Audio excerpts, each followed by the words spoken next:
Então, eu queria inicialmente acolher todo mundo aqui no Rebouças, né? Esse evento tem um significado, evidentemente, importante do ponto de vista acadêmico, né? Também do ponto de vista político, no sentido forte do termo, porque o debate sobre a BNCC, que para boa parte assim, de nós aqui não é desconhecido, de alguma forma nós já participamos de debates, de discussões, mas bem importante a gente estabelecer um contraponto mais forte em relação a esse debate e até pensar numa agenda mais intensa para o ano que entra. Então, por isso, esse evento tem um pouco esse sentido, objetivo de trazer, né, intensificar o debate que já existe, né, em vários espaços, nos sindicatos, né, mesmo dentro da universidade. E, então, nesse sentido, eu vou já chamar aqui os representantes, né, para essa mesa de abertura. Então, eu começo chamando a professora Odisseia Boaventura, que é vice-diretora do setor de educação. Também o Paulo Vieira Neto, que é presidente da PUF-PR. Professor Lino Trevisan, que é do sindicato da UTF-PR. A Natália Borba, que é do CAFIL, presidente do CAFIL. Professor Hermes Leão, que é presidente da APP Sindicato. Então, eu vou passar para a professora Odisseia. Então, boa noite. Eu quero agradecer a presença de todos. Primeiro, eu quero pedir desculpas pelo contratempo aí, que a gente teve que mudar de última hora o local. Foi por conta de um agendamento no auditório que, a princípio, era para ser só até as 6 horas e se estendeu. Então, a gente precisou improvisar, trazendo aqui, por sorte, acho que vai dar para acolher a todos. Então, pedir desculpa aí pelos contratempos. Quero justificar a ausência do professor Marcos Ferraz, que é o diretor, que está em aula lá no campus Rebouças, do campus Reitoria, no curso de Pedagogia, e ele não está aqui. Parabenizar a equipe aí que organizou o evento, né, o NESEF, na figura do professor Geraldo, o Observatório, na figura da professora Mônica, as representações aí dos sindicatos. Então, acho que é um evento bastante significativo, né, para a gente. Nós temos, lembrar que o setor de educação, como o Geraldo disse, vem tratando da BNCC desde quando foi lançado, em 2015. Eu me lembro que no dia 15 de outubro, acho que foi uma primeira discussão que a gente promoveu, que foi naquele dia D, que a professora Andréa ainda era a diretora, e nós fizemos uma discussão das áreas. Eu participei analisando a área de ciências. Então, a gente tem... Depois nós fizemos outro, em 2018, sobre as áreas do ensino médio. Então, essa é uma questão que a gente tem tentado debater, né, bastante aí.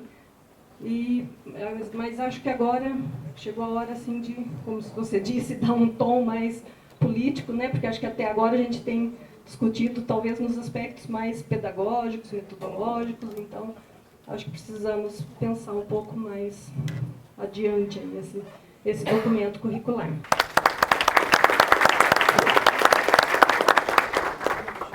Boa noite a todos e todas. Eu sou a Natália, faço parte do Centro Acadêmico de Filosofia. Gostaria de agradecer o convite, né, para a gente estar participando aqui, representando os estudantes da graduação de Filosofia. Eu acho muito importante esse espaço para a gente debater a respeito da BNCC, né, principalmente para o que a gente vai fazer a respeito disso, né. Enquanto estudantes, assim, a gente sabe que o impacto que a BNCC vai ter é enorme, é profundo. Tanto os estudantes das próprias escolas, quanto os graduandos, né, que ficam com uma perspectiva de emprego quase que nula, né. Assim, muita gente lá está tá na graduação para querer dar aula em ensino médio e a perspectiva de poder dar aula é muito pequena, né? Então, tanto que uma das propostas, enquanto centro acadêmico, foi de elevar o debate a respeito da importância da licenciatura no nosso curso, né? A gente sabe que esse governo a perspectiva é sucatear cada vez mais a educação, né, para militarizar nossas escolas, militarizar toda a nossa sociedade. A gente tem um contexto enorme de ataques frequentes que vêm em praticamente diversas áreas e que nos colocam o grande desafio, porque ao mesmo tempo que a gente tem que lutar em diferentes frentes, a gente precisa perceber essa situação para a gente lutar de forma unificada. Porque se a gente ficar lutando cada um num ponto específico, seremos todos derrotados, infelizmente.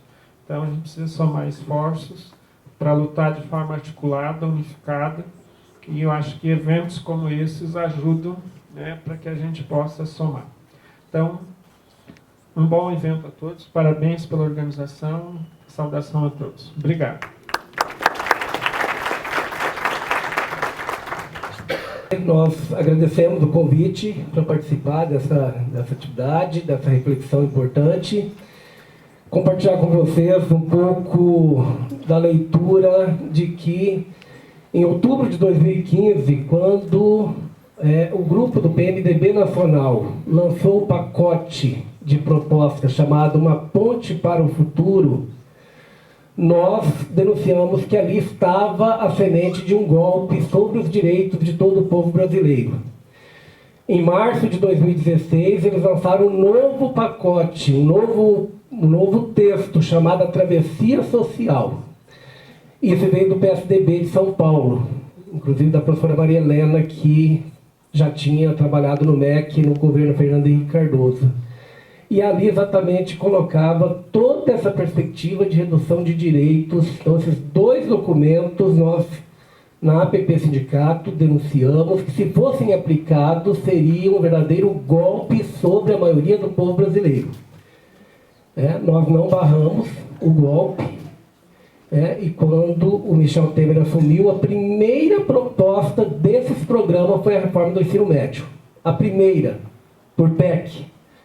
Então, debater, Geraldo, a Base Nacional Comum, nessas alturas agora, é compreender que esse tema está embutido numa proposta da face empresarial do golpe que foi aplicado em abril de 2016 no nosso país. E mais ainda, a escolha eleitoral feita em outubro do ano passado aprofundou exatamente essa concepção empresarial de redução de direitos. Então, nós estamos no pior período possível. Por isso que vem a cada semana, a cada dia, propostas que vão reduzindo toda a perspectiva de autonomia, de nação, e também ilustrado muito fortemente pelo que são os ministros da educação do atual período. Tanto o primeiro, aqui de Londrina, como esse ministro, que é um vexame mundial para nós. O ministro da Educação é uma vergonha, é um vexame. Não tem palavras para a gente qualificar. O que representa uma perspectiva de você ter, em praticamente 200 anos da história, desde o Império, da Velha República, uma liderança à frente de um ministério que tem a própria pasta como um processo de ser taxado exatamente como inimigo do processo. Não é um adversário, é um inimigo do processo, porque o ministro da Educação, ele é exatamente um homem do mercado e do Estado mínimo. Por isso que ele falou das zebras gordas exatamente no evento de escola particular, porque é onde ele se sente identificado. Então, esse programa do atual governo, ele aprofundou o que foi a Ponte para o Futuro e a Travessia Social. É nesse sentido que nós temos que reforçar todo o nosso debate para que a gente tenha uma linha de resistência suficientemente capaz de resistir o que for possível e pensarmos a alternativa de superação desse período histórico, que é uma tarefa coletiva de todas e todos nós. Muito obrigado, um bom evento para todos e todas nós.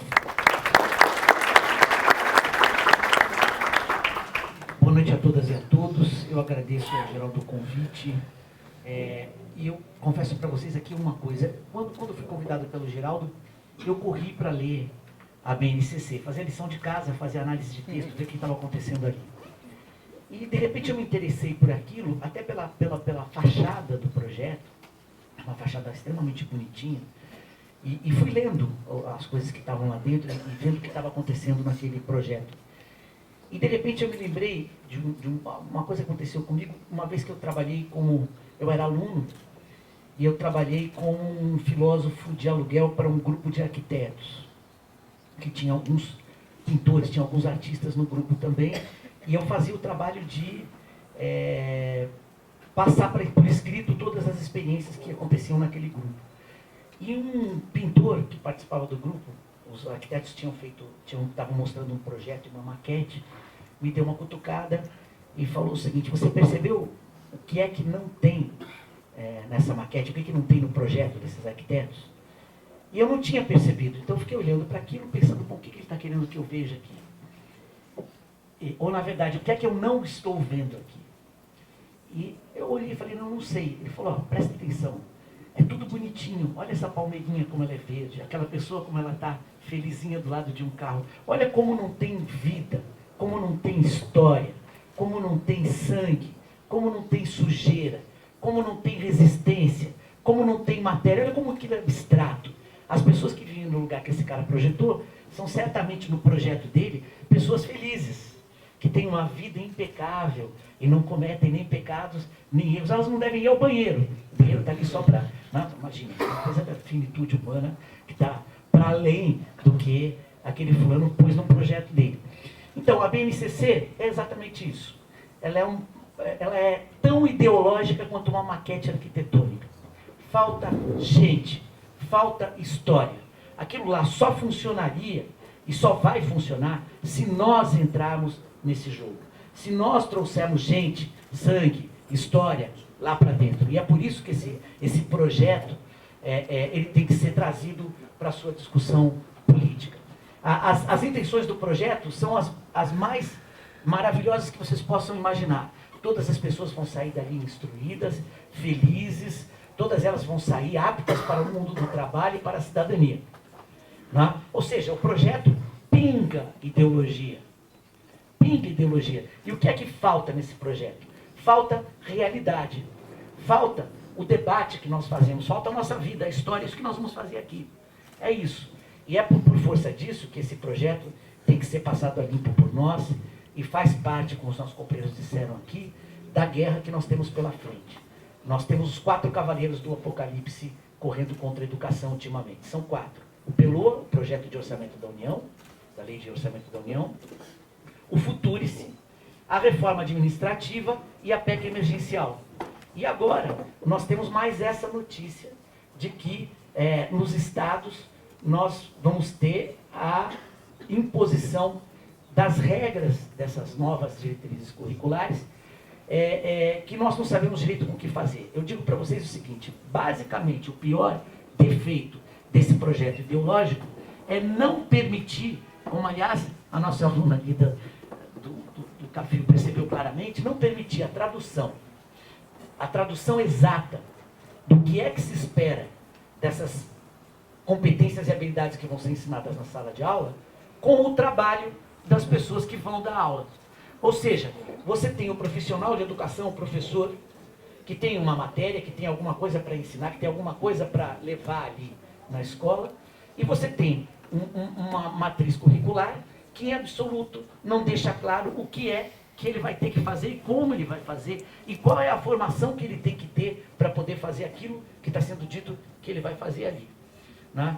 Eu lamento dizer para vocês que, depois que eu vi aquele projeto, eu reputo ele, mais do que a maquete do arquiteto, uma das formas mais acabadas de ideologia que eu encontrei até hoje. Portanto, essa nossa discussão aqui, ela é urgentíssima.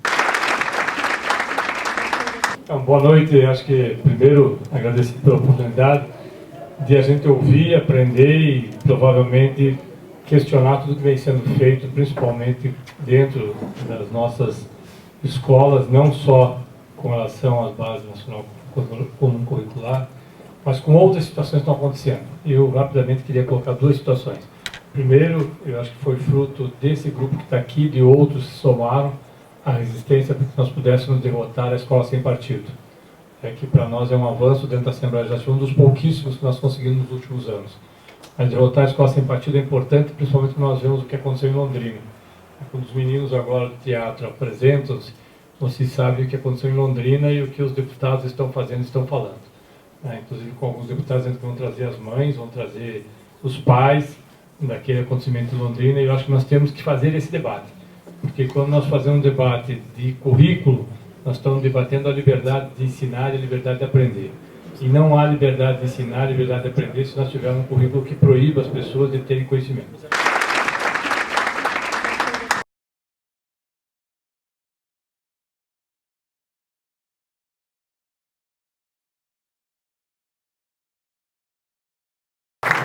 Então vamos agora à mesa, né, de debate. Eu queria então convidar a professora Evelise Arcoverde para fazer parte aqui da mesa, a professora Mônica Ribeiro, que é aqui da casa, a professora Ana Carolina Morello, que é membro aqui do NESEF, o professor Alexander Machado, que também é colega nosso aqui, que faz mestrado aqui no programa. Então, eu vou logo dar início e dizer que eu acho... primeiro, pedir desculpa para os meninos, né, porque, de fato, as meninas e os meninos, certo? De fato, o ambiente aqui não foi... O espaço embaixo, a gente tem um palco que daria, perfeitamente, daria mais visibilidade e tudo. O ambiente ficou um pouco apertado aqui, inclusive, mas eles conseguiram ainda assim passar a mensagem, o que nos deixa, né, muito satisfeitos, né, pela participação deles. E essa integração entre a universidade e a escola, a gente tem que torná-la também cada vez mais forte, né? Então, vamos dar logo início. A ideia, basicamente, é que cada um aqui da mesa tenha em torno de 15 a 20 minutos, né, para fazer as suas colocações, e depois a gente abre para o debate. Como eu dizia no começo, a ideia é que a gente também traga elementos, né, subsídios para o debate.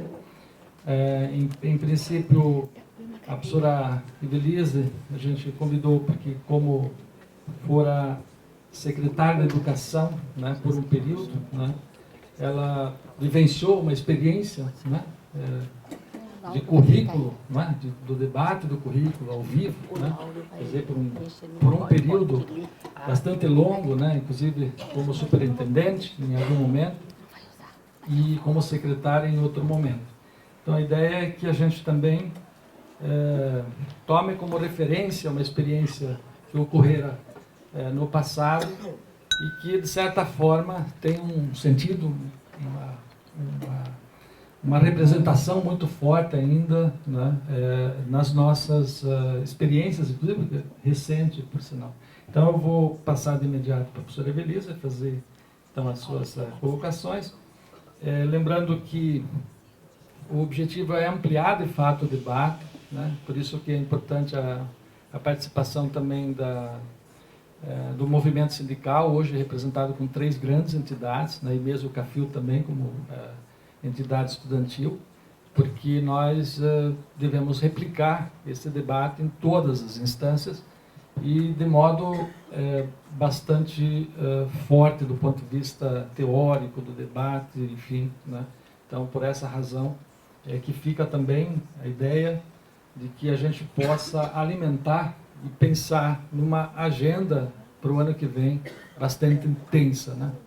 Então, eu vou passar para a professora Evelise para iniciar. Então, eu quero já de antemão aproveitar para agradecer. Depois vocês vão repassando aqui, né? Mas a ideia é um pouco um diálogo, né? Na mesa também, depois das falas. A professora Ana Carolina, então já apresento, porque depois as falas vão correndo. A professora Ana fez mestrado aqui no nosso programa, fez essa discussão entre a questão curricular, principalmente pensando o ensino da filosofia, né? Então é um trabalho bastante importante, né? Ela como também pedagoga da rede.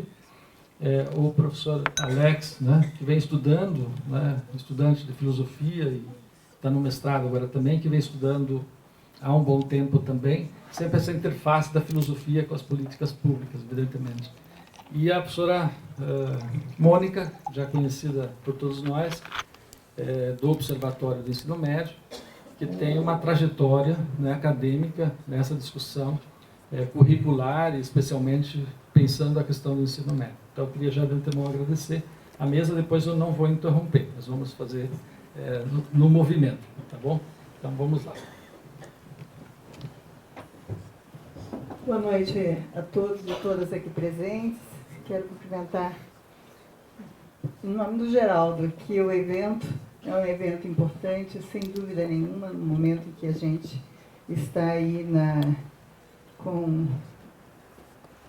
no olho do furacão para repensar a base nacional. Tenho ido em algumas escolas, discutir especialmente aí no ensino fundamental e, com certeza, ensino médio mais complexo ainda do que a base da educação infantil e do ensino fundamental. Mas temos que pensar, sem dúvida nenhuma, na totalidade. A base, ela não é sozinha, ela vem num pacote muito maior, né, de intenções para a educação. E eu acho que é importante a gente retomar essa totalidade da escola, totalidade da educação, o que se pretende, o que se fala, para não se perder na simplicidade, embora seja gigantesca, mas na simplicidade de ficar discutindo somente a base curricular. O Geraldo me pediu que viesse aqui, mas numa tarefa de testemunho, de prestar meu testemunho, não religioso, mas um testemunho, eu diria, de vida, não só profissional, mas de vida, porque passamos, né, ao longo aí da nossa história, nossa trajetória, quer aqui na Universidade Federal do Paraná, que fui professora até pouco tempo atrás, agora estou aposentada, mas a experiência muito forte que tivemos junto ao Estado, a Secretaria de Estado da Educação, no início eu como superintendente da Educação, tendo como secretário o Maurício Requião e como governador o Requião, o que nos dava um respaldo muito interessante para o trabalho. Volto a dizer que, e nesse testemunho, eu quero reforçar que nós não fizemos somente uma construção das diretrizes curriculares do Estado, que é esse livrinho verde, que para quem está na rede estadual conhece, e temos as diretrizes que foram discutidas durante uns 5 para 6 anos, com todos os professores da rede. Para quem estava na rede, sabe o que foi isso, do que eu estou falando. Mas essa discussão das diretrizes, ela veio acompanhada de uma série de outras medidas, né, de políticas educacionais, e que eu vejo como importante de serem relatadas, que tem como um dos principais nortes a valorização do professor. Essas diretrizes que eu falo, que estão aí nas escolas ainda e que agora estão sendo reformuladas, retomadas, e é importante que sejam retomadas, elas não podem ser eternas, nós não temos currículos que duram para sempre, elas fazem parte de um pacote maior em que nós fizemos concursos públicos. Nós incentivamos os professores a fazer formação continuada. E aí tivemos o PDE, tivemos os simpósios, o DEB itinerante. Para quem viveu esse momento, sabe a efervescência que foi de formação continuada, onde o próprio professor era protagonista dessa história. E quando eu vi hoje aqui no cantinho o livro didático público, que foi construído nesse momento, junto com a reformulação das diretrizes, ele começou com um projeto chamado Projeto Folha, que o professor escrevia, e nós lançamos também o portal Dia de Educação, onde isso era inserido no portal. Colocamos as TV laranjas nas escolas e criamos a rede internet para todas as escolas, porque antes só tínhamos no anel central de Curitiba.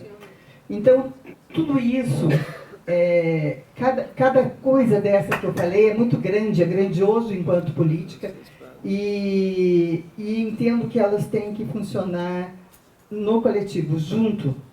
Não pode ter um caráter único. Mas eu vou voltar só um pouquinho atrás para poder pegar essa discussão da base e dizer que nós lutávamos sempre por uma base curricular nacional. Nós queríamos sim ter uma base consistente em que todas as crianças do Brasil pudessem realmente ter conhecimentos que fossem garantidos como um direito delas ao conhecimento. Essa discussão, infelizmente, ela não se pôs numa transição de governo, do governo Fernando Henrique para o governo Lula. Trabalhamos muito no governo Lula, principalmente nas questões da diversidade, de dar acesso e permanência a esse aluno na escola, mas a questão curricular ela não foi enfrentada naquele momento, no início dos anos 2000. Nós tínhamos ainda os parâmetros curriculares. Todo mundo lembra aqui, quer dizer, todo mundo não, os que são um pouquinho mais velhos, lembram dos PCNs. Os PCNs eram assim, o norte da escola. Era aquilo que a escola sabia fazer. E a universidade, inclusive, trabalhava os PCNs. Quando nós assumimos e dissemos, nós temos que discutir esses PCNs, porque tem coisa no PCN que a gente não está vendo e está fazendo uma escola que a gente não quer. Essa discussão pegou fogo. E aí, nós começamos num embate muito forte, que eu diria, esse embate, ele foi, teve uma consequência positiva, porque nós construímos junto com os professores, naquilo que eu falei há pouco, nos concursos, nas progressões, no PDE, que fizemos o Programa de Desenvolvimento Educacional. Então, era um conjunto de ações que foram possíveis de serem feitas junto ao professor, levando a ele, principalmente, uma formação. E aí volto, Geraldo, a falar que eu entendo que a formação continuada e a formação docente, elas são as nossas armas para poder fazer a mudança, poder fazer a transformação. A escola, infelizmente, ela é muito passiva, muitas vezes, em receber o pacote pronto do governo, o pacote pronto da secretaria e fazer o que se manda. Nós temos dificuldade de fazer esse movimento na escola, de fazer um movimento articulado, uma gestão democrática que, de fato, coloque como um projeto político-pedagógico da escola aquilo que se quer, numa discussão com os estudantes, numa discussão com os professores e professores de áreas diferentes.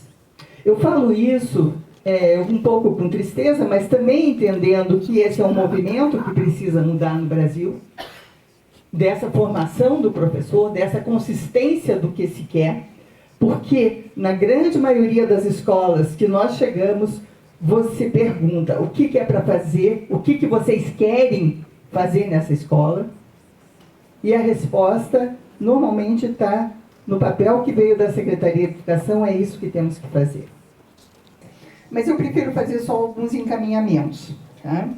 E levantei 4 pontos que entendo como importantes nesse momento, que não é diferente de desafios que tivemos em outros momentos da história da educação brasileira. Tá? Nossa história da educação ela é recheada de modelos autoritários, de modelos fechados, de modelos para a elite e de modelos seletivos. Nós temos isso na nossa história, carregamos esse DNA na educação brasileira. E os currículos da mesma forma. Vou dar só um exemplo para vocês, de uma época em que eu era bem jovenzinha, fazia escola normal, nós comprávamos uma revista chamada Revista Brasileira de Estudos Pedagógicos, que era do INEP, recém-criado, isso lá na década de 70. Essa revista trazia para nós, professores, que estávamos nos formando como professores, todos os planos de aula para o ano inteiro, para os 200 dias letivos. Os planos de aula vinham prontos. Então era um pacote fechado e nós queríamos comprar para ter aquele elemento, aquela receita de como fazer. Eu já critiquei muito receitas. Hoje em dia eu até acho que elas são boas para a gente poder ver o outro lado. Mas você precisa saber essa leitura. Precisa saber fazer essa leitura. Depois, como eu disse, nós tivemos modelos aqui de bases curriculares. Aqui no Paraná, o currículo básico, o livrinho branco, como conheciam também os mais antigos, estavam na escola, conheciam o tal do livrinho branco. Eu até pus no meu slide aqui as fotos desses materiais. Como temos agora as diretrizes curriculares, que estão em questionamento, que foram feitas há 10, 15 anos atrás, e agora a nova Base Nacional Comum. Então, volto a dizer, eu acho que é importante ter uma base, só que tem uma disputa de poder ideológico nessa base. Essa disputa precisa estar clara, o que ela pretende, e essa clareza nem sempre se tem. Então, voltando aqui aos pontos de reflexão. Primeiro, eu entendo que é preciso ousadia nesse momento. Creio que é na adversidade e que nos momentos de crise que a gente pode trazer a criatividade e sermos mais tanto criativos como inteligentes, como ousados mesmo, e trazer coisas novas para enfrentar o momento que vivemos. Nós não estamos, eu faço essa leitura, talvez alguns façam diferente de mim, mas existe esse espaço. Na própria Base Nacional Comum Curricular, nós conseguimos encontrar alguns espaços. Isso porque ainda temos no Brasil, e temos que lutar por isso, uma Constituição cidadã que garante alguns princípios, e princípio é princípio, tem que estar na base, esses princípios ainda estão garantidos. Com base, então, na Constituição, na LDB, que ainda tem respaldo para a gestão democrática, que ainda tem respaldo para um trabalho com qualidade, que ainda defende os direitos do acesso e da permanência, dentro desses espaços, a gente pode lutar, acreditar e ousar. Ousar como? Eu diria um segundo ponto, então, de reflexão. Primeiro seria essa ousadia. O segundo, na escola existe um espaço importante de troca, é o espaço coletivo. Nem sempre esse espaço coletivo é valorizado. Muitas vezes é o espaço individual, do individualismo de cada professor. Saímos com 1.300 escolas com grande estudantil, das 2.000 e tantas. Não que funcionassem todas e que por aí se resolvem as coisas, mas é você dar espaço para esses coletivos e para essa gestão democrática. E isso leva tempo. Você precisa formar o aluno para isso, você precisa formar o estudante para que ele tenha consciência desse espaço que é dele e que ele pode utilizar. Um quarto item seria a organização do trabalho pedagógico na escola, e aí sim a gestão de currículo, que eu diria que não é só pensar currículo, mas é pensar currículo dentro do PPP, dentro do projeto político-pedagógico da escola.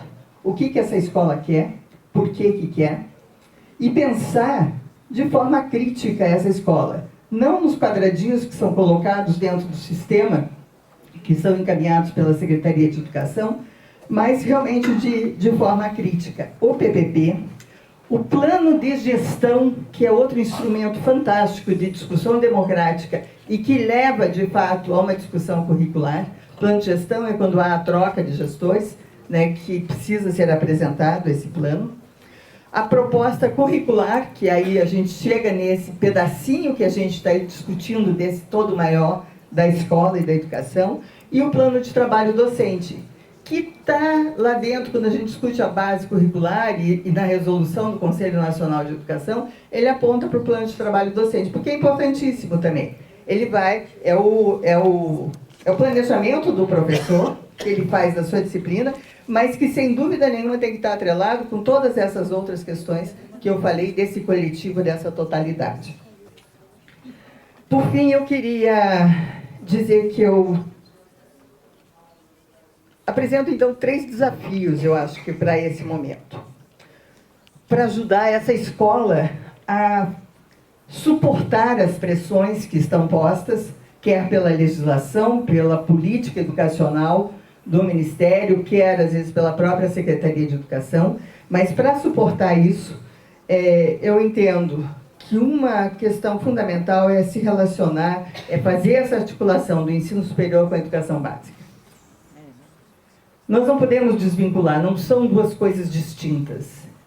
Elas são atreladas, primeiro que um recebe do outro, quer o professor, quer o estudante que chega na universidade, e a universidade tem essa capacidade de propor, de estar discutindo novas formas e fundamentos do que se quer discutir dentro dessa escola, por que essa escola é importante, para que serve essa escola, porque se a gente não discutir aqui dentro da universidade, a universidade não estiver lá dentro da escola, a gente só vai cumprir tabela do que está posto na legislação e nessas políticas públicas.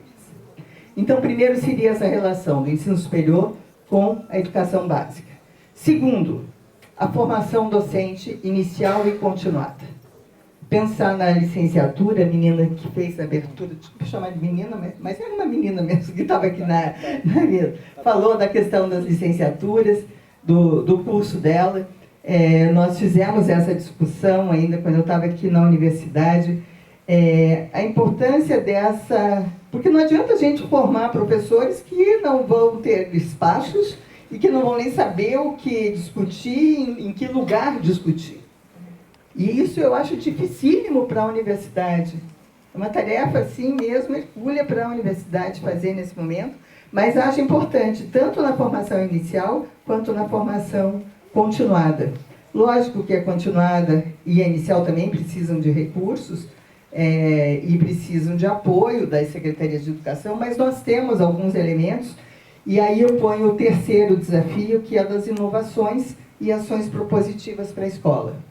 Nós tivemos, tempos atrás, aí o PIBID, que era um excelente programa que fazia os alunos estarem lá dentro das escolas. Mas tiveram inúmeros... Eu fui para a reitora de extensão da Universidade Federal, lá na década de 90. 97, 98, eu lembro. Final já de 90. Final de 90. E projetos, às vezes, pequenos porque você não dá conta do estado todo e tal, mas projetos importantíssimos que estavam lá dentro da rede, que estavam dentro das escolas. Os projetos de estágio, os projetos de extensão, cursos de extensão, enfim, eu acho que a universidade ela tem um papel propositivo nesse momento muito sério, no sentido de dar esse acolhimento para as escolas que sofrem pressão para fazer um determinado caminho e que não precisa ser esse caminho, que existem outros caminhos que podem ser tomados, que eu não vou discutir aqui, lógico, isso aí a gente leva muito tempo discutindo, mas que existe, são possíveis.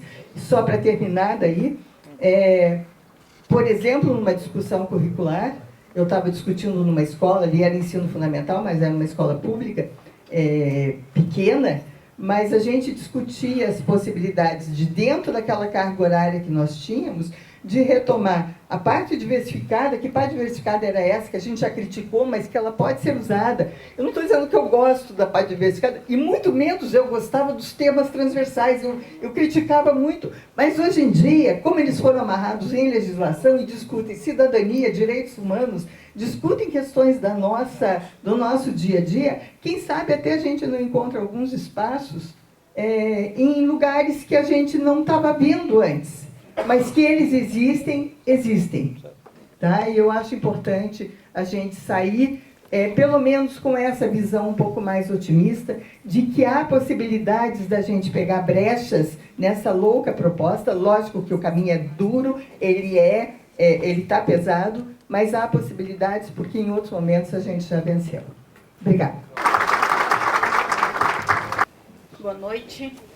Eu queria ser otimista como a professora Evelise, mas eu confesso que o estudo do mestrado e o meu dia a dia como pedagoga na rede estadual não me permitem todo esse otimismo e esse encontro de espaços alternativos para fazer discussão, infelizmente.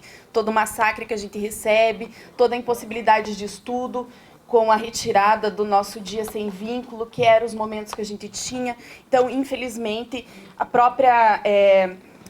Tudo que cai e que cai de paraquedas na escola e que a gente é obrigado a fazer porque é amarrado com uma série de situações, ou faz ou a escola fecha, e aí você entra num ponto crucial com relação à sobrevivência também. Então, infelizmente, eu não tenho tanto otimismo quanto a professora Evelise gostaria de ter. Mas, enfim, vamos... Acho que a idade já, e 45 anos de magistério, já ainda me deixam otimista. Boa noite, pessoal. Eu vou fazer uma fala mais de retomada com relação ao que é a Base Nacional e os impactos dela, no sentido de que ela não é uma coisa que apareceu agora, ela já vem sendo gestada há muito tempo. O que a gente tem hoje de BNCC é uma retomada muito forte do que a gente tinha com relação aos parâmetros curriculares nacionais. Se a gente fizer uma comparação entre os objetivos ou as competências gerais da Base Nacional Comum, ou de algumas áreas em específico, ou alguma disciplina, que eles não chamam mais de disciplina, mas de componente agora, a gente pode perceber uma semelhança muito grande. Mas é importante ressaltar que o PSN nunca foi tão amarrado com relação à sua implementação como a Base Nacional Comum tem sido e está sendo. Né, na sua obrigatoriedade com relação à formação inicial, com relação à formação continuada, com relação à avaliação externa, com relação a recursos da escola e outras coisas mais. Então, só contextualizando um pouquinho, lá no parecer 5 de 2011, a gente já tinha no texto do parecer a necessidade de oferta de itinerários formativos diferenciados. Então, isso não é uma novidade também, não é deste governo, já é de outros governos. Né? Claro que eu não posso deixar de citar que governos progressistas trouxeram um grande ganho com relação à educação, mas eles não romperam com uma vinda e com uma imposição relacionada a mercado, relacionada a capital, relacionado a organismos internacionais na educação, infelizmente. Podiam ter feito isso, mas não fizeram. Então, isso não é de hoje. O parecer 5 de 2011 já trazia necessidade de itinerários formativos no ensino médio. Depois, a gente teve um projeto de lei na Câmara dos Deputados, que era o PL 6840, lá de 2013, que previa uma reformulação do ensino médio, onde primeiro e segundos anos traía uma formação geral e terceiro ano dedicado a uma área específica do conhecimento. E aí, permeando tudo isso, luta, né, correlação de poder, enfim, e a gente teve uma mudança, então, o presidente Dilma sai, assume o Temer, e aí a gente tem uma medida provisória lá em 2016 com a MP 746, que legislava sobre algo inexistente, porque ele falava de uma base nacional comum que não existia, e também que acentua extremamente essa dualidade estrutural do ensino médio, que já era perceptível há muitos anos com relação... Quem estuda ensino médio sabe disso, eu acho que a professora Mônica, né, tem muito mais a contribuir com relação a isso, mas ela deixa tudo isso muito mais forte, né?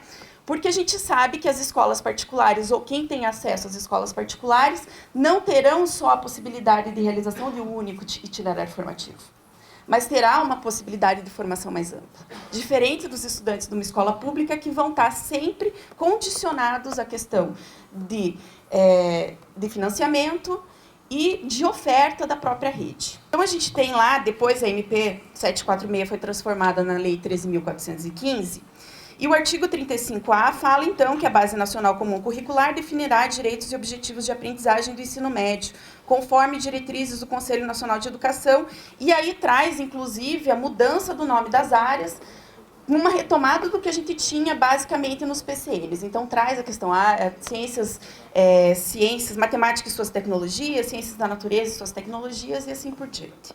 Então, há uma retomada muito forte com relação aos PCNs nisso.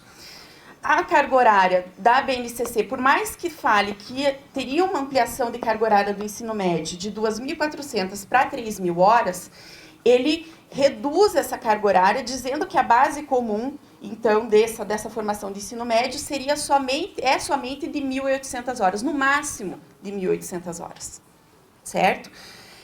E a não obrigatoriedade de oferta de todos os itinerários formativos em todas as instituições. Então, por mais que traga uma suposta liberdade de escolha aos estudantes, essa escolha está condicionada à oferta da rede ou do município, e aí quando a gente pega um município que tem uma única escola, né, estadual, isso fica tudo muito preso. Então, na verdade, não é liberdade, é obrigatoriedade de uma oferta, que a gente sabe que o maior peso é sempre português e matemática, até por conta das avaliações externas. Isso é ainda pior do que ter simplesmente um aprofundamento na área. Você simplesmente deixa de ter uma base de conhecimento para trazer processo criativo, investigação científica, sem nenhum embasamento, sem nenhuma disciplina de referência, sem nenhum referencial no sentido de formação. Definição de conteúdo da BNCC. E aí a gente volta com o que os PCNs trazia, a questão dos conteúdos conceituais, conteúdos procedimentais e atitudinais, e aí o foco dessas habilidades e competências é com relação aos procedimentos. Então, a gente tem um deslocamento do conhecimento, no sentido do conteúdo, que é muito caro para a diretriz, inclusive, né, a retomada desse conteúdo, a retomada dos princípios filosóficos, né, científicos e estéticos, enfim, né, e a gente tem um deslocamento disso para um pragmatismo, para uma aplicabilidade que, para quem participa ou para quem está no dia a dia da escola, sabe que nem todos os conteúdos são aplicáveis. Mas isso não significa que eles não são importantes para um processo de formação integral. Então, a base teve 3 versões. Primeira e segunda versão, governo Dilma, e a terceira versão depois no governo Temer. Então, a primeira versão da base, lá em 2015, 298 páginas, trazia todas as áreas do conhecimento e o desdobramento dessas áreas em disciplinas. A segunda versão, de 2016, já trazia 652 páginas, isso antes da publicação da medida provisória, tá? Então, trazia organização dos objetivos de aprendizagem em unidades curriculares, que é o que a gente tem hoje, né? Se a gente for ver a Base Nacional, traz essas unidades curriculares. Tinha a mesma composição das áreas de conhecimento e componentes curriculares da primeira versão, mas ela estava bem mais extensa, porque tentava trazer toda uma descrição, enfim. A terceira versão trouxe Educação Infantil e Ensino Fundamental, com 472 páginas, que foi publicada lá em 2017, isso depois da MP, tá? E o Ensino Médio como versão preliminar, com 154 páginas.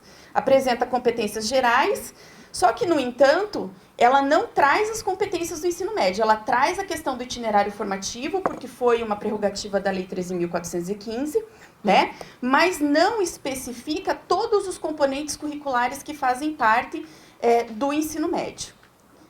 Então, assim, ele tem um geral, e aí só especifica as habilidades e competências de português e matemática, tá? Na BNCC, então, competência definida como mobilização de conhecimentos, conceitos e procedimentos, habilidades, práticas cognitivas e socioemocionais, atitudes e valores para resolver demandas complexas da vida cotidiana. Como se isso fosse possível com uma criança da educação infantil, do ensino fundamental, né? Até do ensino médio. Então, olha lá. Os fundamentos pedagógicos, então, da Base Nacional Comum. Compromisso com formação e desenvolvimento humano global, e aí integrando a dimensão intelectual, física, afetiva, social, ética, moral. Quem vê isso não vai dizer que é uma coisa ruim. No entanto, o que está para além dessa aparência bonita é o que preocupa, né? E aí traz a questão da educação integral, mas ao mesmo tempo que ele traz isso, ele corta recurso da educação, ele traz todo um problema com relação à educação pública, principalmente, porque daí vai desvalorizando a educação pública. Então, fica inviabilizando mesmo tanto a questão da formação integral da grande parte dos alunos que são de escola pública, que são alunos oriundos de classes populares. E é esse público que tem a grande perda em tudo isso, né? Construção de processos educativos, então, sintonizados com necessidades, possibilidades e interesses dos alunos e os desafios da sociedade contemporânea para formar pessoas autônomas. Então, assim, processos educativos sintonizados com necessidades, possibilidades e interesses dos alunos. Não que isso não seja importante, mas isso é ponto de partida para qualquer processo educativo. A gente tem que ampliar os horizontes desses alunos, desses estudantes, fazer ampliação cultural e não deixar eles sempre preso nessa mesmo mundo, nessa mesma impossibilidade que ele vive. E aí, quando a gente trabalha numa escola que trabalha com periferia, isso fica muito evidente. Eu trabalho com alunos, sou pedagoga numa escola em que a gente trabalha com a favela do Parolim. Então, assim, para esses alunos, ficar só nesse horizonte de possibilidade simplesmente mata toda a possibilidade de ver que é possível algo mais do que além do tráfico, da violência e de tudo mais. Então, ali ele define competência, né? Que o conhecimento mais habilidade e mais atitude é igual a competência. Traz isso da LDB, dizendo que a possibilidade de mobilizar e operar. Então, traz toda a questão, mas isso é muito mais antigo do que simplesmente a BNCC. Essa questão do pragmatismo, do imediatismo, né, do raso, é muito mais antigo do que simplesmente. Isso já vem sendo construído desde a publicação da própria LDB em 1996. Se a gente for estudar a história curricular, e fiz isso junto com o Geraldo, pegando desde os PCNs até a BNCC, a gente percebe que não houve ruptura. Percebe-se, sim, ou uma forma mais assumida, ou mais velada, tentativas de resistência, sem muito êxito ao longo dessa história. Então, essa é a estrutura do BNCC para o ensino médio. A gente tem lá as competências gerais, né? E tem a descrição, fala das competências das áreas, mas só desmembra isso em português, no componente português e no componente matemática. E aí ele traz a questão da base comum, né? E também dos itinerários formativos, que até então é uma incógnita, porque nós não temos nada assim específico e nem de orientação específica, não sei agora essa portaria que o Alex me passou antes de começar essa fala. Porque além de não ter, né, a especificidade da área, do conhecimento, de trazer a questão da importância do conhecimento, desloca isso para a questão do empreendedorismo, né? Então, a pessoa tem que ser suficiente, o Estado não tem que se responsabilizar por políticas de emprego, por políticas de inclusão, de socialização, mas a pessoa é responsável por aquilo que ela faz. Então, se ela ganha, ela é responsável por isso. Né? Então, há uma desresponsabilização também do Estado com relação a isso, e do Estado no sentido mais amplo. Aqui eu copiei uns slides do próprio MEC, quando estava fazendo as primeiras falas da BNCC. Então, ali as ações prioritárias, apoio para elaboração e revisão dos currículos, isso já aconteceu, tá? Alinhamento das ações do MEC, a BNCC, PNLD, já aconteceu. Mais alfabetização, guia tecnologia, educação conectada, política nacional de formação, isso tudo já está muito articulado. Então, foi o que eu comentei no início da fala. Diferente dos PCNs, a BNCC é um guarda-chuva que traz toda uma obrigatoriedade de implementação, tanto nas redes quanto nas escolas. E novas iniciativas nas diferentes frentes de implementação, que é sempre alinhada à Base Nacional Comum. Então, ali, ó, fontes de atuação para implementação, regime de governança e regime de colaboração. E aí eles pegaram agentes muito fortes, que é um DIME e o CONSED, para estar junto com eles, porque eles conseguem monopolizar tanto os municípios quanto os estados com esses dois entes, tá? Que sofrem influência de uma série de empresas que têm interesse privado com relação à oferta, e aí Itaú, BBA, Unibanco, Fundação Lehman e outras coisas mais. A reelaboração dos currículos, que já aconteceu para a educação infantil e ensino fundamental. Os materiais didáticos, que também já aconteceu, então todo o PNLD já vem de acordo com a Base Nacional Comum, e isso está acontecendo agora para o médio, fora toda a parte de materiais que está sendo elaborado pelo... Hoje a gente tem no Estado um movimento de elaboração dos materiais didáticos também aqui junto com o Estado, né? Eles estão importando para a educação infantil, inclusive, um modelo pronto de São Paulo. Então, tá para vir aí para o início do ano que vem, a gente já vai ter novidade. E a formação de professores, tanto inicial quanto continuada. O sistema alinhado. E por isso que eu não consigo ter tanto otimismo com relação às possibilidades de resistência dentro da escola. Pedagogo qualificado para trabalhar, para discutir isso dentro de sala. Infelizmente, a formação que a gente tem para pedagogo hoje é a formação de demanda que precisa executar na escola, e só isso. Não existe mais discussão, não existe mais formação. E aí a BNCC está alinhada, tanto a formação inicial, e aí a professora Odisseia, né, comentou com relação à reestruturação dos cursos de licenciatura, aos concursos públicos, ao currículo local, à formação continuada, recursos didáticos e avaliação. E aí abrange todas as possibilidades de discussão e de implementação do currículo. Então, essa é a minha contribuição, um pouquinho dos meus questionamentos com relação a hoje. Agradeço. Obrigada, pessoal.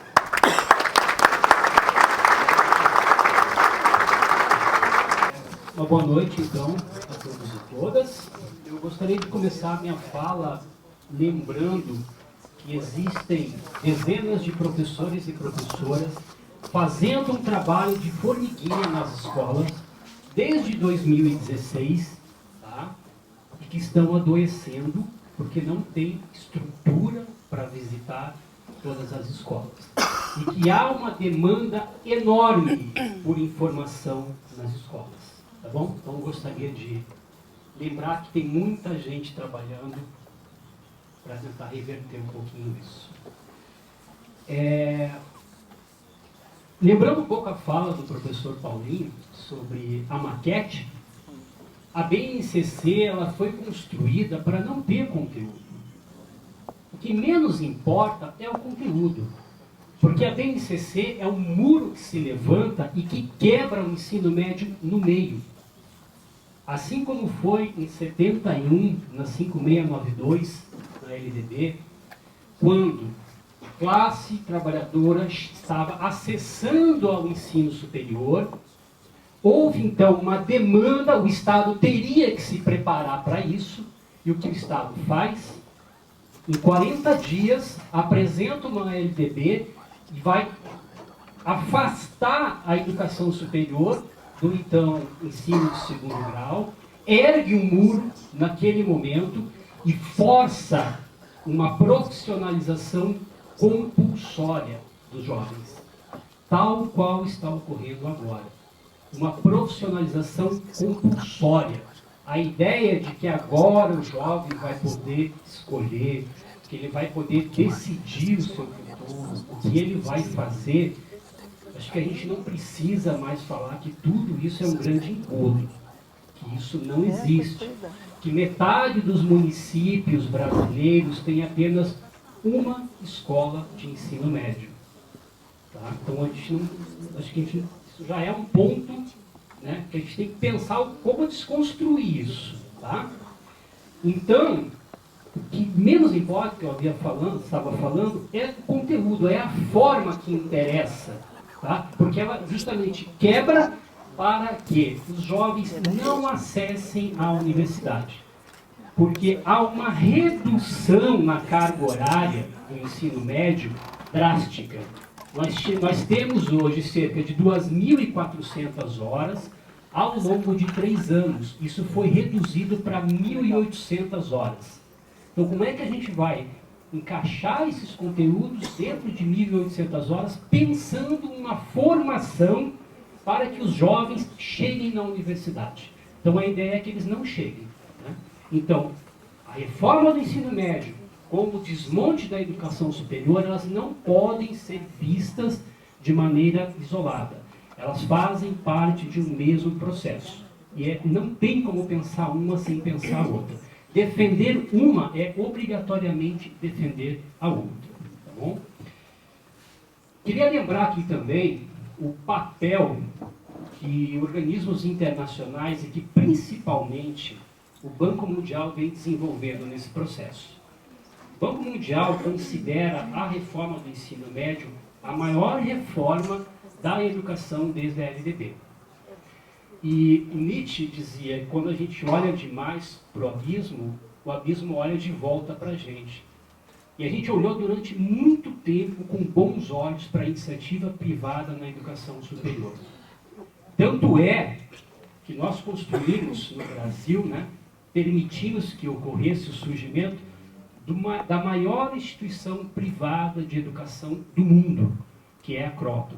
E se a gente não perceber, não alinhar, né, não olhar essas instituições, através também do enfoque, dos olhos do Banco Mundial, a gente não vai entender por que é que essa reforma apareceu. Quando, né, eu costumo falar que são vouchers, quando as bolsas, né, do ProUni, do FIES, não estou sendo contra, mas eu acho que a destinação dela deveria ter sido de forma diferente. Educação pública, ampliando escolas públicas, universidades públicas e dando acesso a toda a população. E não da forma como foi feito, porque nós criamos um monstro e esse abismo se voltou contra a gente. Porque quando as bolsas começaram a ser cortadas, quando o orçamento não permitia mais que essas bolsas fossem parar nos cofres desses grandes grupos, tá? Chegaram a representar 60% do faturamento desses grandes grupos. Quando esse dinheiro não chegava mais no caixa, então esses grupos se voltaram para o ensino médio. 8 milhões de matrículas no ensino médio. Sendo que o maior desses grupos tinha cerca de 1 milhão de matrículas no auge. Então é um mercado muito grande. Então nós precisamos também olhar a partir dessa perspectiva, porque se a gente não fizer isso, também a gente não vai conseguir combater muita coisa, tá? Lembrando um pouco, então, falando um pouco dessa questão do Banco Mundial, eu costumo falar isso mais no final, porque assusta, mas eu quero fazer agora no começo da apresentação, tá? O Banco Mundial tem vários documentos. Ele tem um documento chamado Um Ajuste Justo, que é de 2017, com todas as recomendações, e assim, a gente pode ir indicando o que foi realizado. A última coisa que faltava era a reforma da Previdência. Então, o resto, tudo passou. Tem 8 pontos, 8 recomendações do Banco Mundial para a educação brasileira. E serve tanto para o ensino médio como para o futurista. Tá? Quero ler rapidamente essas recomendações. E a gente vai ver em retrospecto todo o desmonte da educação, principalmente no estado do Paraná. Primeiro ponto, redução de direitos. Pois os professores brasileiros têm direito a planos previdenciários relativamente generosos. Tá? Vincular o salário dos professores ao desempenho dos estudantes nos testes internacionais. E aqui eu queria abrir um parênteses. A gente precisa definir o que é a qualidade da educação. A gente não pode mais ficar com esse jargão de uma educação de qualidade. O que é a qualidade da educação para a gente? Porque se a gente não definir isso, o outro lado vai utilizar isso em seu favor. Porque nós gritamos daqui, qualidade da educação, e eles dizem de lá, nós também lutamos pela qualidade da educação. Só que a nossa qualidade é merenda nas escolas. É banheiro, é estrutura, é ar-condicionado, é professor, né, bem remunerado. E para eles, o que é a qualidade da educação? Então a gente precisa definir melhor isso, tá? Melhorar um pouco o nosso discurso. Porque para eles, qualidade da educação é o IDEB. Né? E foi o IDEB que foi utilizado também como pressuposto para fazer a reforma do ensino médio. Disseram que as escolas não tinham alcançado o IDEB necessário, né, projetado pelo governo, então se utilizou isso para fazer a reforma. Tá? Então, o ponto 2, que era vincular o salário dos professores aos testes internacionais. Por isso que eu falei do IDEB, testes como o PISA, né? E lembrar que também o IDEB foi a porta de entrada para grandes grupos empresariais na educação. Ponto 3. Maior seleção na contratação de um número menor de professores que serão necessários para substituir os que estão se aposentando. Então, nós vemos aí no Futurice a tentativa de contratar professores pela CLT, né? Então, maior seleção para um número menor de professores, e não maior. Aumentar o número de estudantes por professor. Então, essa é uma recomendação do Banco Mundial para melhorar a qualidade da educação. Ponto 5, quinto ponto. Reduzir ainda mais a hora-atividade, pois os professores usam somente 65% do seu tempo para ensinar, ao ponto que as melhores práticas internacionais, e eles não citam quais, o professor deveria ficar 85% do seu tempo em sala de aula.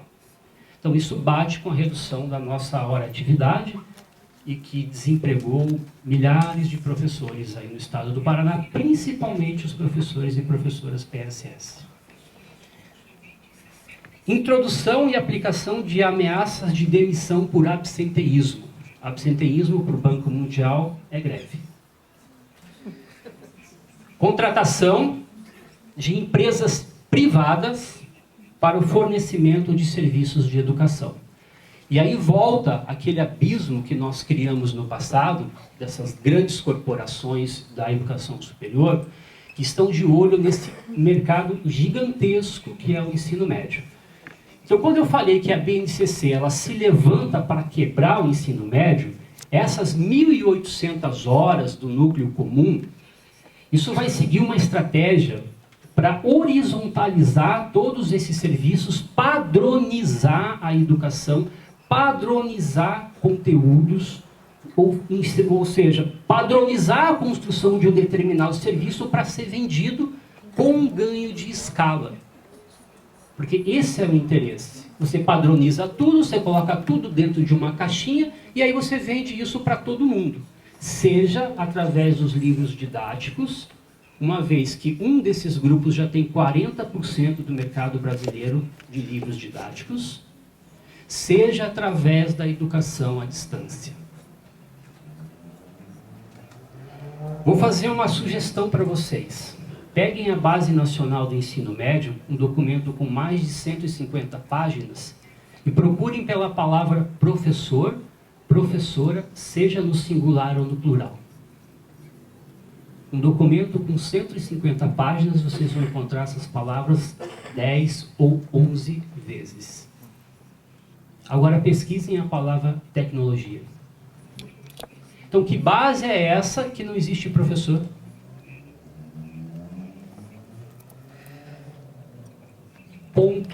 O oitavo ponto desse documento do Banco Mundial. Novas leis federais, estaduais e municipais para permitir as parcerias público-privadas na educação. Então, essa peça-chave no desmonte da educação básica, que é a reforma do ensino médio, que é a BNCC, quando isso começar de fato, né, irão ocorrer várias parcerias público-privadas, e essa será a forma da privatização da educação. Ninguém vai vender escola. As grandes empresas vão vender educação à distância, livros didáticos, fornecimento de internet, manutenção de equipamentos, venda de equipamentos, né? Nós temos lá já legislação de renúncia fiscal para compra de equipamentos.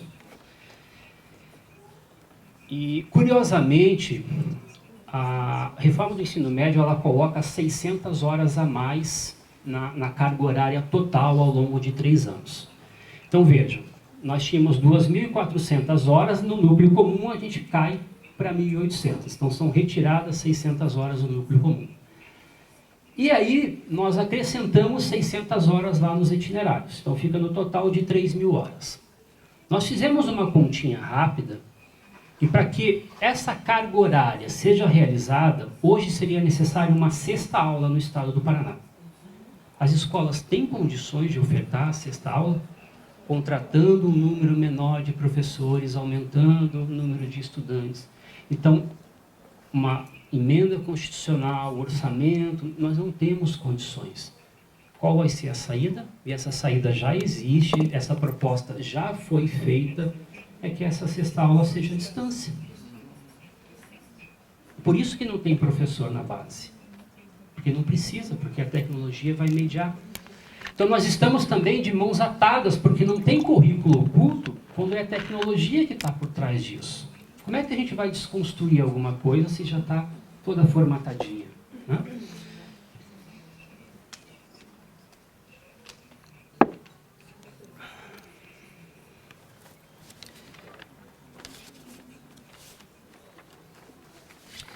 Falando um pouquinho agora da questão da filosofia, e não só da filosofia, de todas as humanidades, da história, da geografia, há um grande empobrecimento na base comum, agora falando um pouco do conteúdo, há um grande empobrecimento desses conteúdos, e há algo que particularmente preocupa a filosofia e a sociologia no ensino médio, é a apresentação de uma matriz curricular que foi feita para o ensino médio em tempo integral. Essa matriz, para o tempo integral, apresenta a filosofia e a sociologia com apenas 1 hora aula. Hoje nós temos, ao longo dos 3 anos, 6 horas aula, 2 horas para cada ano, e isso vai ser reduzido pela metade com apenas 1 hora aula. Isso vai causar um adoecimento gigantesco dos professores dessas disciplinas. Hoje, professores PSS já tem que se desdobrar em 4, 5 escolas. Imaginem, então, quando nós reduzimos pela metade a carga horária dessas disciplinas.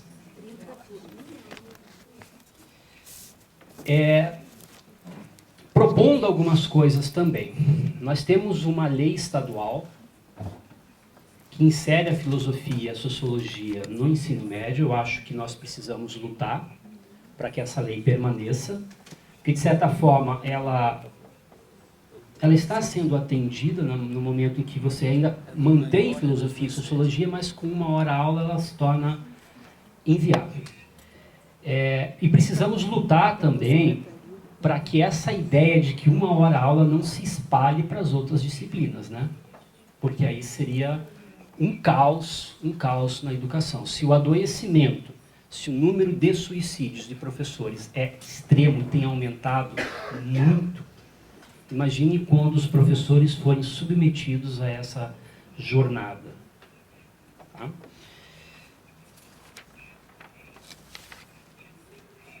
Acho que, enfim, para finalizar, é necessário, sim, um momento, então, de muita união da universidade, dos sindicatos, mas, encarecidamente, essa união precisa ir para o chão da escola. Isso precisa se espalhar pelas escolas, porque se a gente ficar debatendo isso dentro da universidade, é importante para você construir um corpo conceitual, para você poder criticar, mas a crítica, ela precisa da escola, ela precisa estar presente na escola. Como eu disse, há uma ausência. Então, a gente precisa pensar estratégias de discussão com as escolas e proposições que também venham a partir das escolas. Proposições que venham a partir dos cursos de licenciatura também. Porque a reforma, como ela está sendo implementada, ela vai causar um apagão nas licenciaturas. A gente vai ter um apagão na formação de professores, e isso nós vamos levar décadas para tentar recuperar isso depois. Tá bom? Obrigado, boa noite. Eu separei 8 pontos, que são 8 perguntas, mais para provocar, e enquanto os colegas foram falando, eu fui reunindo essas perguntas, dado o pouco tempo que a gente tem. Não vou dar conta de falar de todas elas, mas vou pôr as perguntas, tá? Então, a primeira delas é: o Brasil precisa de uma BNCC? Nós precisamos disso? Segundo, de onde veio a ideia? da BNCC? Terceira, faz sentido uma base nacional comum curricular? A quarta, que vozes se fazem presentes e que vozes estão ausentes nos documentos de BNCC? E o texto que ele diz, a sexta pergunta, quais as consequências da implementação de uma BNCC? A sétima, e o cenário do ensino médio, que aí eu vou agradecer a Ana Carolina, que já falou um monte, e eu só vou completar umas coisinhas. E a oitava, se der tempo, comentar um pouquinho os comentários online. Senão fica para o debate daí. Então, a primeira pergunta é, o Brasil precisa de uma BNCC? Para isso, eu quero lembrar que a discussão sobre currículo é sempre política. Então, aquilo que a professora Odisseia falava no início, nós estamos trazendo para o campo da política, ela é política desde o início. Ela é política quando se fala em pensar, do ponto de vista do Estado, qual normatização curricular, que poder que o Estado tem de dizer para as pessoas, é isso que vocês vão ser, é isso que vocês devem ser. Isso nunca é uma questão técnica ou neutra, mas ela é sempre uma questão política. E aí, não é só porque eu pesquiso políticas curriculares que ela passa a ser política. Mas ela é política também quando alguém pega para analisar, por exemplo, qual o ensino de filosofia, qual o ensino de matemática. Em nenhum momento essa pergunta ela é neutra, né? Ela sempre vai expressar o ponto de vista de uma análise e de uma compreensão do que é a escola e do que é a formação dos indivíduos. Mas, conversando um pouquinho com essa primeira questão, o Brasil precisa de uma BNCC? Nós temos uma base nacional comum curricular? Os argumentos a favor de uma BNCC tocam em 2 pontos. Um deles o Alex tocou, que é o da melhorar a qualidade. Nós precisamos de uma base nacional curricular comum para todas as 189 mil escolas brasileiras, porque com isso asseguramos a qualidade. E o segundo ponto é, tendo currículo comum a todos, nós também enfrentamos as desigualdades. E aí, eu vou colocar 2 contrapontos a essa argumentação. Primeiro, melhorar a qualidade. Será que, de fato, nós enfrentamos os problemas de qualidade de ensino, que são muitos, alterando o currículo? Será que é suficiente levar para as escolas um texto de currículo, um currículo prescrito, como a gente chama na área específica, né, uma prescrição curricular, e manter as condições que as escolas têm? Nós temos no Brasil inúmeras desigualdades do ponto de vista das condições da oferta. Nós temos estados em que atuam no ensino médio professoras e professoras, quase 50% de quem atua, que não tem formação específica na disciplina que leciona. Nós temos, só de ensino médio, que são 28 mil escolas, se a gente considerar as públicas, privadas e as federais, nós temos próximos de 10% disso que não tem banheiro e água. Então, nessas condições, será que falar em qualidade de ensino se reduz a falar em qual currículo? Ou falar em qual currículo significa tirar o eixo daquele conjunto de metas do Plano Nacional de Educação que falavam nas condições de oferta, que falavam na formação inicial e continuada de professores, e que tudo se deixou de lado para se falar só em BNCC. Peguem das 20 metas do PNE e vejam qual delas, de 2014 para cá, 2015, se eu colocar o primeiro ano de vigência, qual das metas, das 20 metas, receberam algum grau de prioridade por parte dos governos, do governo federal e dos estaduais. Só se falou em BNCC. E mais nada. E aí eu desloco o eixo para todas as demais condições que eu poderia e que o PNE traz para pensar as condições mínimas de qualidade de oferta da educação básica. Com relação ao segundo argumento, de que ter um padrão curricular único, um currículo único para as escolas, diminuiria as desigualdades. Aqui se faz presente a maior falácia quando se pensa em padronização curricular. Como eu tenho condições extremamente desiguais de oferta, ter um padrão curricular único amplia as desigualdades. Segura para mim aqui, por favor. Veja, né? Eu tenho escolas que estão próximas do padrão da BNCC, em termos de condições de qualidade. professores que vão trabalhar nessa direção, tem os materiais, tem laboratório, tem luz, tem iluminação, os estudantes chegam na escola sem precisar viajar 30 minutos de um município para outro, fazendo à noite, depois de trabalhar. Então, eu tenho condições de escolas que estão próximas de alcançar esse padrão. E eu tenho condições que estão muito distantes dessas. Desde a falta de formação específica de professores, as condições materiais, não tem internet, não tem energia elétrica. Então, ou a BNCC mantém as desigualdades, ou ela aprofunda as desigualdades existentes. Por isso é que eu responderia sem qualquer preocupação. Nós não precisamos de um documento com esse grau de prescrição e uniformidade para as escolas brasileiras. Nós não precisamos. E aí a pergunta seguinte é, mas então por quê?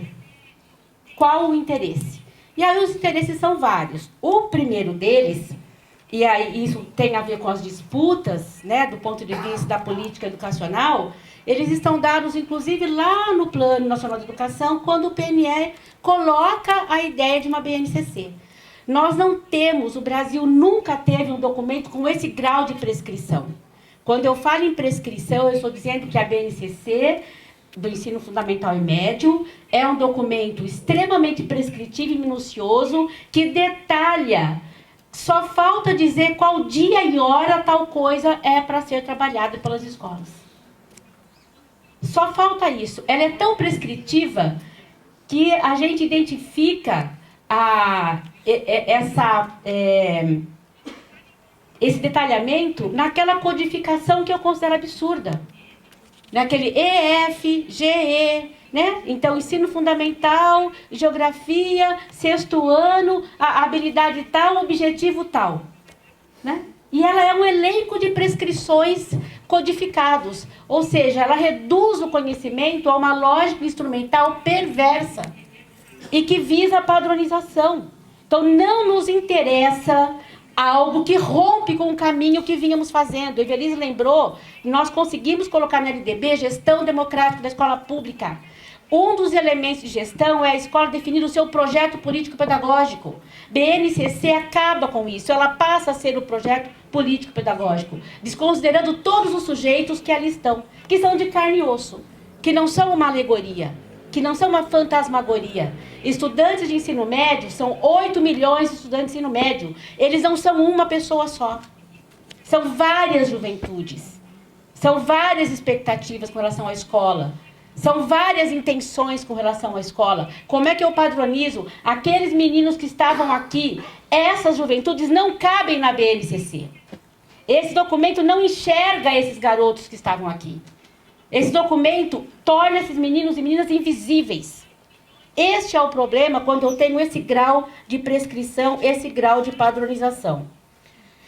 Bom, faz sentido uma base nacional comum curricular? Primeiro, qual é o sentido que ela adquire? O da uniformização, o da padronização. Supondo que todo mundo que aprende alguma coisa, aprende no mesmo tempo e do mesmo jeito. Ou seja, quem pensa um documento com esse grau de prescrição não tem a menor ideia do que é o processo formativo. Não faz a menor ideia do que são as crianças, adolescentes e jovens que estão na escola. Porque é capaz de supor que eu vou colocar aquele código EF, HI e não sei o que lá, supondo que todo mundo aprende aquele código do mesmo jeito, no mesmo tempo, da mesma forma. E isso é mentira. Basta ler um pouquinho de psicologia do desenvolvimento, da aprendizagem, basta ir para uma escola. Basta frequentar uma escola pública por uma semana que vai chegar à conclusão de que não se uniformiza a condição de aprendizagem daquele jeito, que não se padroniza o cérebro, que não se padroniza o indivíduo daquele jeito. Ou seja, então por que padronizar? A própria BNCC diz por quê. Algumas das razões todo mundo aqui aventou já. Né? A Ana fala de uma muito importante que está dito no texto, que é dar base para as avaliações em larga escala, número 1. Número 2, melhorar o IDEB. A razão pela qual no PNE aparece pela primeira vez essa expressão, Base Nacional Comum Curricular, está lá, né? Escrever os direitos, objetivos da aprendizagem, consolidando a Base Nacional Comum Curricular, e está lá como a principal razão centrada na melhoria do desempenho. E aí se vincula, né, o desempenho e o fluxo com a composição do IDEB e, no caso da reforma do ensino médio, principalmente com a elevação do desempenho dos estudantes no PISA. Agora, vamos perguntar mesmo, vamos nos lembrar para que é que existem as escolas. Acho que quando um pai e uma mãe matriculam seu filho na escola, ele não coloca assim, eu vou matricular meu filho na escola porque a escola precisa melhorar o IDEB. Né? Um jovem vai para a escola e muitas vezes vão e são trabalhadores e trabalhadoras que vão para a escola por várias razões. A que menos aparece, que talvez nunca apareça, é essa. Eu vou fazer ensino médio porque eu preciso melhorar o Brasil no PISA. São outras as razões pelas quais as pessoas procuram a escola. São outras. E são outras as razões pelas quais os países têm escola. Tem um artigo muito interessante de um autor da área de currículo, que chama Michael Young, que se chama Para que Servem as Escolas?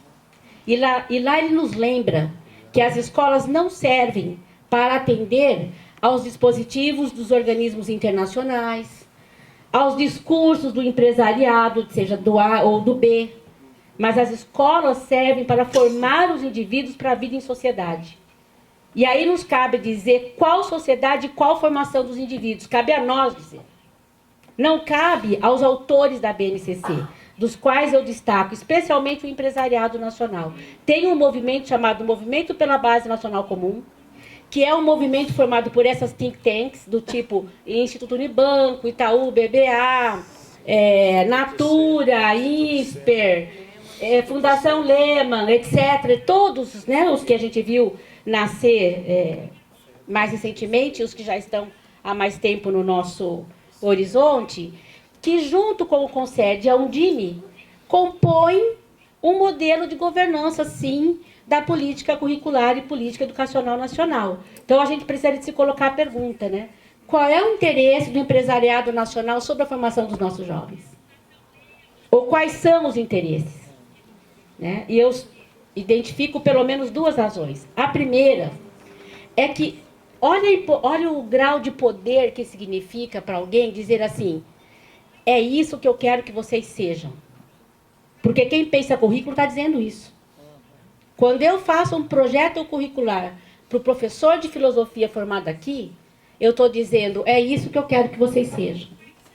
Agora, imagine alguém poder dizer para toda a nossa juventude, que só entre 15 e 17 anos somam 10 milhões e 500 mil pessoas, e este movimento está dizendo, é isso que nós queremos que vocês sejam. Então, tem uma razão, que é assumir esse poder, que em tese é um poder de Estado, ao formular a política curricular, e hoje é de um Estado partilhado com o mundo empresarial. Porque, de fato, a terceira versão que, desculpa, eu sei que a Ana concorda comigo no fundo, não é a terceira versão, é a primeira versão, porque as duas versões anteriores foram jogadas no lixo, quando o Temer assume, e se passa a escrever totalmente outra. Então, é a primeira versão, a partir de 2016, que interrompe um processo que não era maravilhoso, mas era outro, e trazia uma outra perspectiva conceitual do que deveria ser essa base, que não era tão prescritiva quanto essa, e que não trazia das cinzas, porque nós, a algum custo, enterramos o currículo por competências, e faz renascer das cinzas o velho e famigerado discurso das competências. Que como problema... Eu não cheguei nem na quarta pergunta, obrigada, mas eu dou um jeitinho de caminhar aqui. Não, tá combinado. Ele falou que depois ele me mostra 1 minuto. Foi isso que nós combinamos, tá, gente? 2 minutinhos. Então, tem uma vasta literatura no Brasil, e não só no Brasil e fora também, que faz a crítica a se utilizar, ao invés de conhecimento para pensar as disciplinas, se utilizar aquele referencial de competências. O primeiro aspecto da crítica diz respeito ao fato de que falar em competências é secundarizar o conhecimento e é pensar numa lógica performática, como a Ana Carolina já disse. Está muito mais centrado no saber fazer ou como usar de forma instrumental um dado conteúdo do que se apropriar do conhecimento de fato para realizar todas as compreensões do mundo possível de forma mais autônoma intelectualmente. Então, este é o problema de se passar e falar em competências. E não interessa quais são. Né? Por mais genéricas que elas sejam, e as da BNCC são extremamente genéricas, ninguém vai ser contra alguém dizer desenvolver a competência de se relacionar em sociedade. Ué, é óbvio. O problema é isso é competência ou isso é alguma outra coisa? Né? Eu chamo isso de formação. Né? De formação dos indivíduos para a vida em sociedade. Né? A palavra competência carrega uma lógica pragmática atrelada à ideia de empreender. Esse é o problema. Então, no fundo, o que se quer formar são empreendedores de si. Pessoas que colocam a si mesmas como mercadorias. Esta é a principal razão de se falar em competências. Por isso é que ela tem a ver com a conjuntura, etc., etc., que infelizmente não vai dar para falar sobre isso. Quais as consequências? Bom, no caso da reforma do ensino médio, a BNCC está atrelada à Lei 13.415 e que, de fato, torna obrigatória somente português e matemática. Somente português e matemática. Revogou tacitamente, do artigo 36, a obrigatoriedade do ensino das disciplinas de filosofia e sociologia. E colocou lá os tais estudos e práticas que, né, por mais que alguém defina, o sentido já está dado. É a não obrigatoriedade. O Alex lembrou como é que ficou aqui no Paraná, né, a proposta para o ensino médio tempo integral, que, de fato, só para não sei se não me lembro se você falou uma coisinha, mas eu vou falar. Não só reduziu a carga horária de sociologia e filosofia para uma aula, como colocou no seu lugar empreendedorismo. Ou seja, não temos que aprender sociologia, temos que aprender a empreender, o que é, de novo, um reducionismo do ponto de vista formativo. Quais as consequências de um documento tão prescritivo? Maior controle sobre as escolas, ênfase no desempenho nas avaliações em larga escala, possibilidade de fazer gerar políticas de accountability, políticas de responsabilização, ou seja, como o objetivo da BNCC é elevar o IDEB e elevar o desempenho no PISA, vários estados já estão criando políticas de responsabilização e bonificação. Ou seja, aqueles professores que aprovarem mais receberão um bônus no final do ano, um bônus financeiro. Nessa conjuntura de baixos salários, as pessoas vão aprovar até as baratas que passam pela sala. Não tenham dúvida disso. E é claro que isso é um desrespeito com as pessoas que estão na escola. Isso é um desrespeito com estudantes e professores. Aqui no Paraná, várias iniciativas nessa direção nós estamos tendo. Parece que a escola do Paraná agora vive para fazer prova, a prova Paraná. O controle, né? O IDEB é fluxo de desempenho, então aquele controle lá, o RCO, né? De novo, né? Então, não se pergunta qual projeto formativo e para qual sociedade, mas se pensa numa tecnificação do controle sobre a educação escolar. E esse é o problema, e a BNCC casa exatamente com essa concepção de escola. Por último, a indução, né? Isso que a Evelise falava de como é que a gente lida e como é que na sala de aula nós vamos lidar com isso.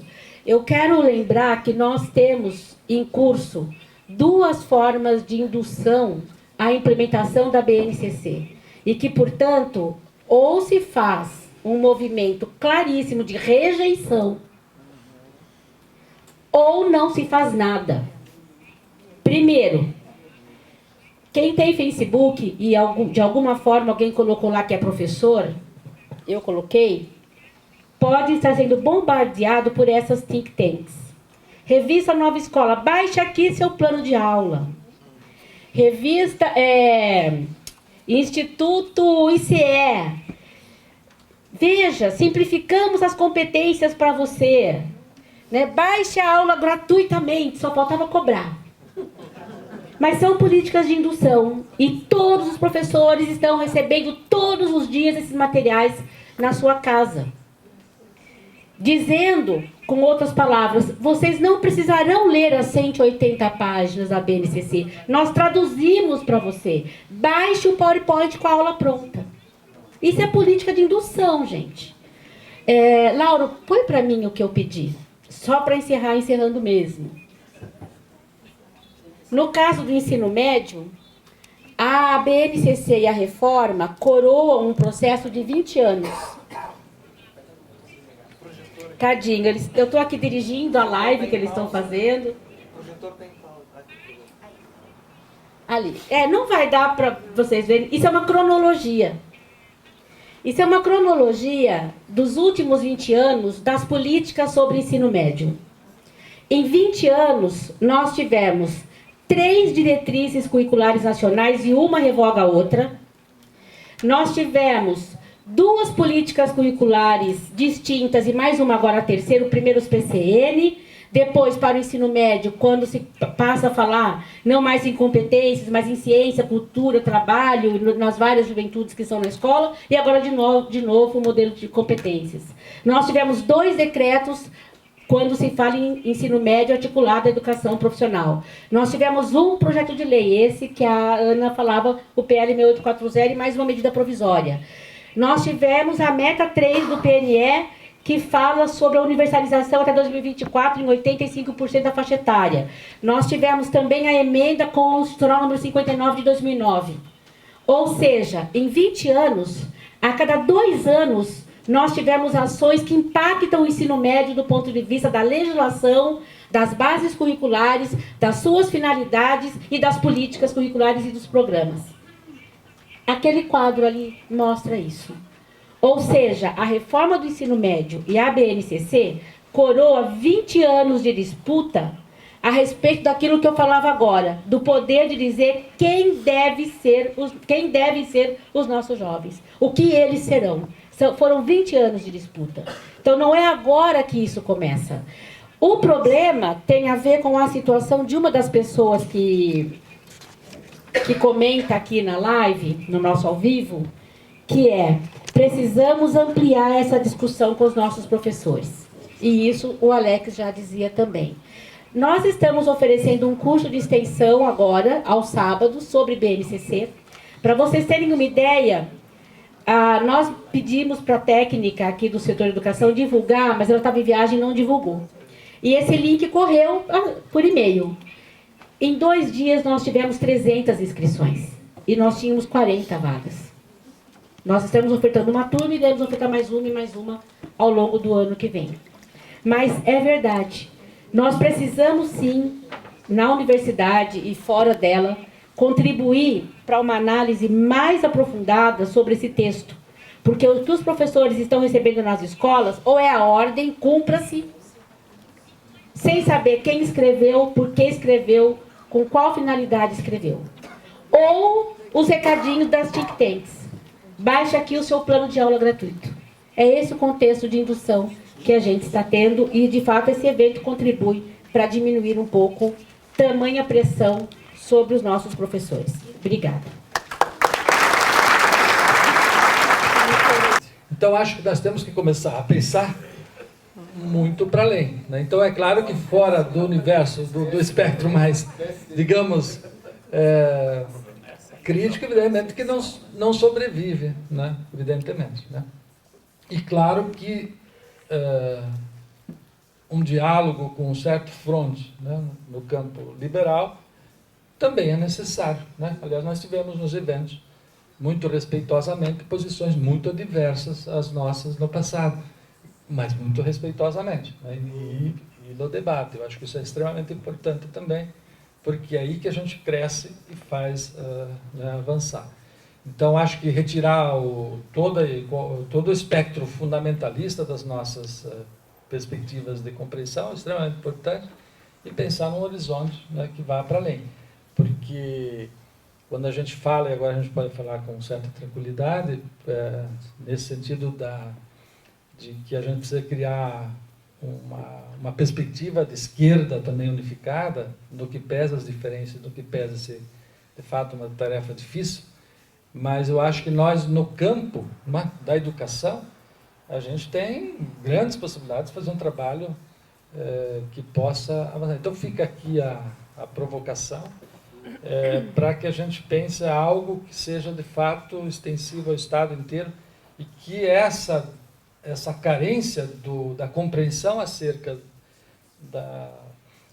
do problema posto universalmente para os professores e para os estudantes, para a sociedade, etc., ela de fato possa se transformar num bom campo de discussão, e daí no sentido do front. É claro que aí a gente resiste, mas resiste no front, né? Não resiste no sentido de recuar ou de se defender, né? Mas no sentido de atacar no bom sentido, do bom combate, né? Então, acho que foi muito bom. Eu queria agradecer a mesa, eu fiquei muito feliz aqui, né, nas falas. Eu acho que todos trouxeram algum tipo de contribuição.